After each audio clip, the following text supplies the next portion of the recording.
Eat, Sleep, Boxing, Repeat, and I'm delighted to be joined for another weekly preview by my colleague in these preview shows, I suppose, Elliott. Great, Elliott, how are you? Did you watch the boxing over the weekend? Katie Taylor, obviously, etc., all in action. No, I did watch it, yeah, and I'd like to obviously congratulate you on some fine picks, which was the Gary Cully stoppage as well. Obviously, the Irish went well over the weekend, and I think it was that obviously the Loma fight had intrigue there as well, didn't it, with the performance? Hopefully sets up a big fight with Devin Haney, and then obviously Katie Taylor hopefully sets up a homecoming fight as well. The next steps, I suppose, after the weekend should be very exciting in both of those divisions and with all those fighters. So yeah, I'm looking forward to what comes next. Yeah, for sure. Obviously, that was last weekend's action. So this is all about next weekend's action. So there are a few cards, stateside, and a few lesser known shows in the UK. But I think it's fair to say the biggest card of the weekend comes from the United Arab Emirates, where we head to the Etihad Arena in Abu Dhabi for a Dazn card with Eddie Hearn. So I think for this preview, there's three really good fights on that card, as well as a few others. Both the Yafai brothers are on the card and stuff as well. But I think for this preview, given that it's the strongest card, we'll just go, instead of doing a main event undercard and under the radar, we'll just go three main fights in this and preview each one. So I think we may as well start at the top.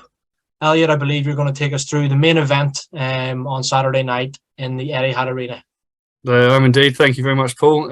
So as Paul mentioned, obviously over in Abu Dhabi, Etihad Arena, there's the main event on Saturday night will be in the light heavyweight division, which is going to be the title fight, WBA title fight between Dimitri Bivol and Gilberto Ramirez.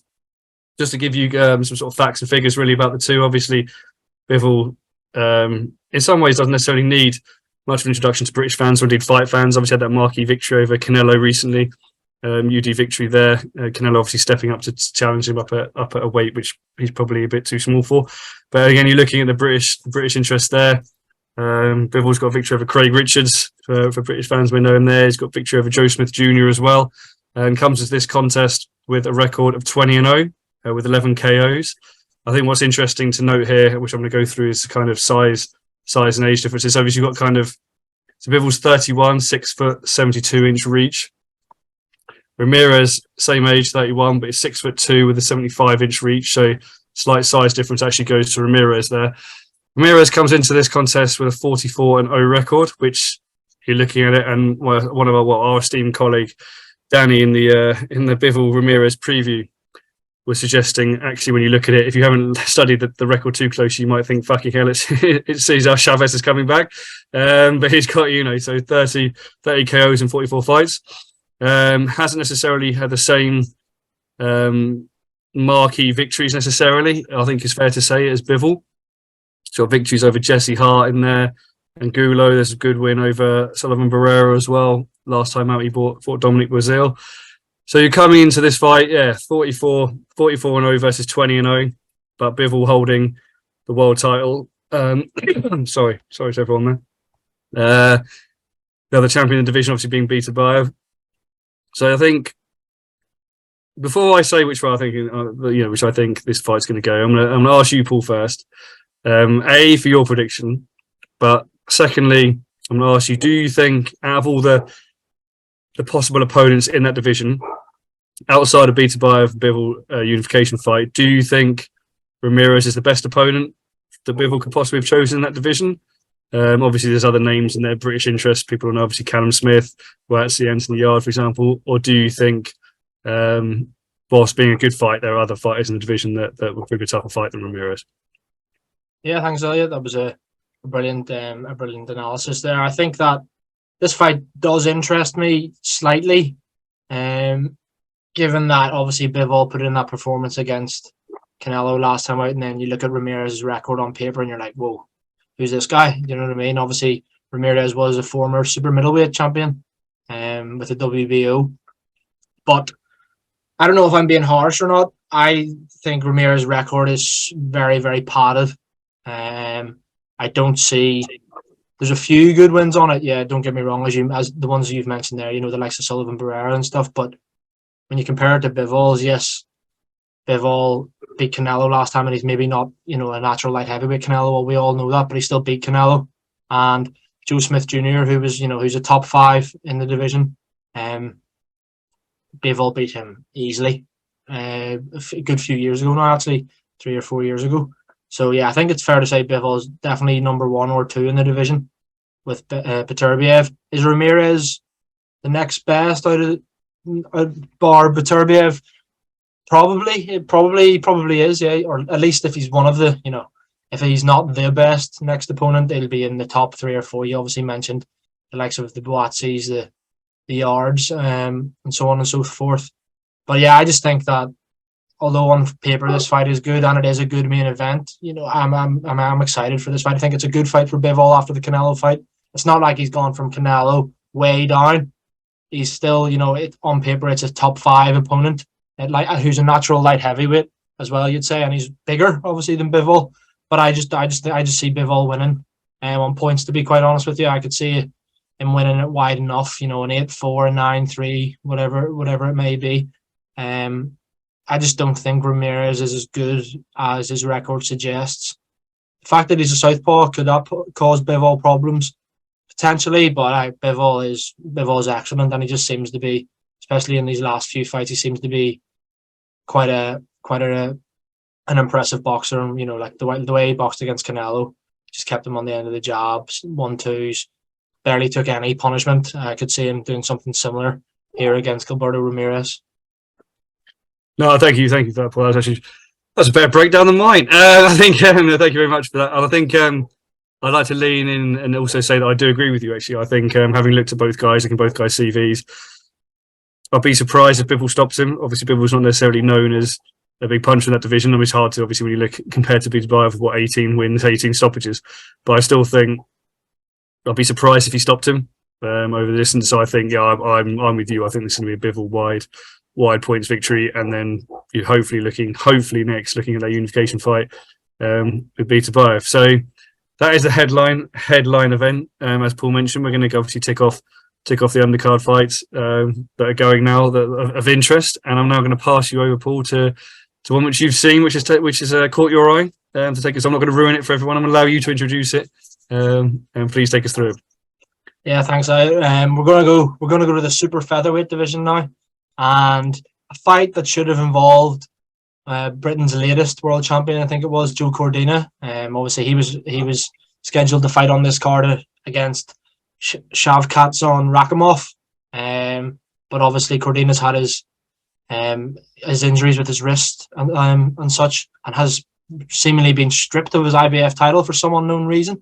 Bit ridiculous, but we're not going to get into that. It's a conversation for another day. And in steps Zelfa Barrett, who won the European title last time out, which was a good win for Barrett. He has progressed quite a lot, I think. Zelfa Barrett, I think it's fair to say.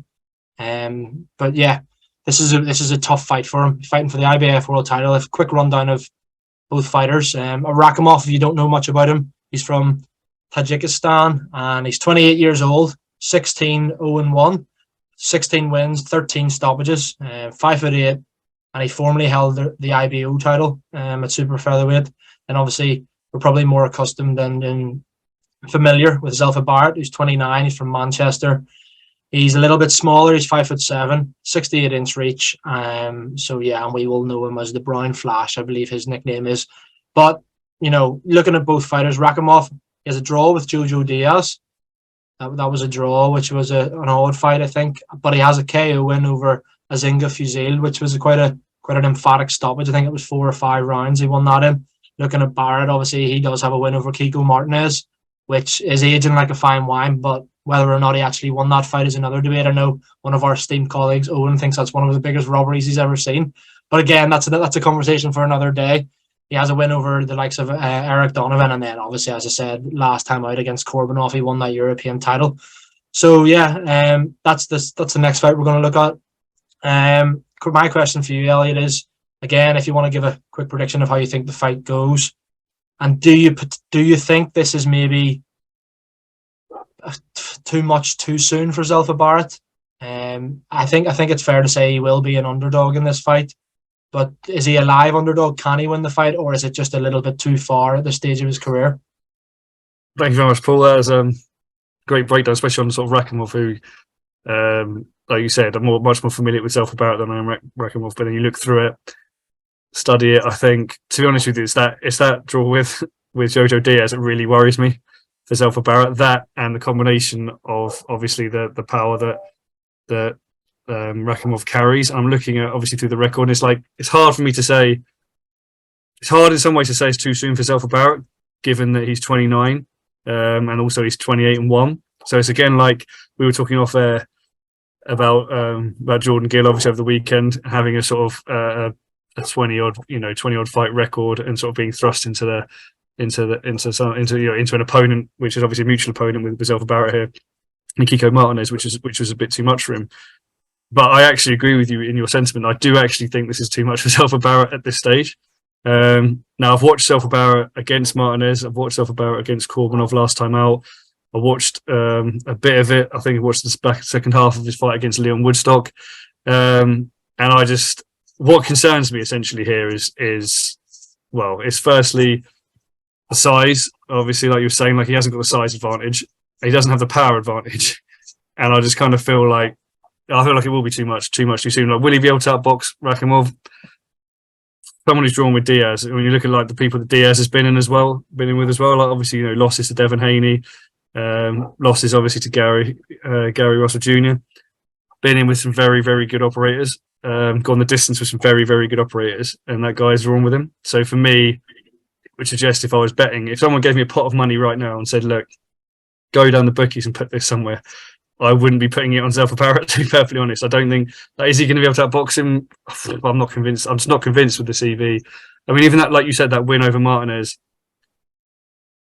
Shout out to Owen here, but I think a lot of people were saying that was obviously tighter, and he essentially got a bit of a decision which was in a close fight. And I just feel like I'm just leaning towards Rakhimov, mate. To be perfectly honest, I'm just looking at it and going, will he stop him?